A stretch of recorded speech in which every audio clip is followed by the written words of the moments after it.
Ulteriore tassello in un ragionamento che stiamo portando avanti sul tema del fumo in spiaggia. L'abbiamo iniziato con il divieto di fumo in battigia previsto per quest'anno, con un occhio all'ambiente. Aperta ufficialmente all'interno dello stabilimento balneare Oro Beach la prima smoking area del litorale di Jesolo. È un'iniziativa che ci sta particolarmente a cuore perché unisce due dei valori cardine di Jesolo Turismo, innovazione e sostenibilità, che sono anche i valori che stanno ispirando il rinnovamento dei nostri stabilimenti balneari. Un progetto che rientra nel più grande obiettivo della città di mare, quello della sensibilizzazione contro l'abbandono di mozziconi in spiaggia. Purtroppo l'abbandono di mozziconi è ancora una pratica molto diffusa e vorremmo che scomparisse, e con un occhio alla vivibilità, quindi alla possibilità per tutti gli utenti della spiaggia di vivere in serenità i momenti di relax. Quindi con la nostra partecipata a Jesolo Turismo abbiamo allestito questa che è un'area smoking che permette alle persone che desiderano fumare di farlo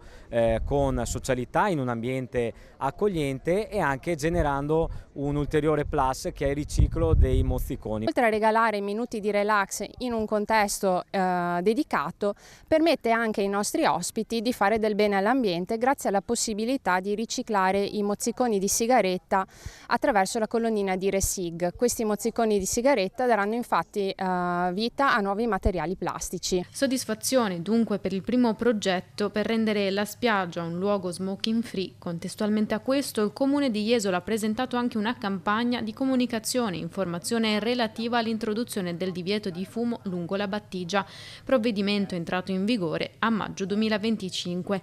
Iniziative che rientrano all'interno della campagna comunicativa Jesolo Respect. Una serie di norme di buon comportamento per chi visita la nostra città appunto sul tema del fumo, ma che potrà avere altre declinazioni su tanti altri temi nel prossimo futuro.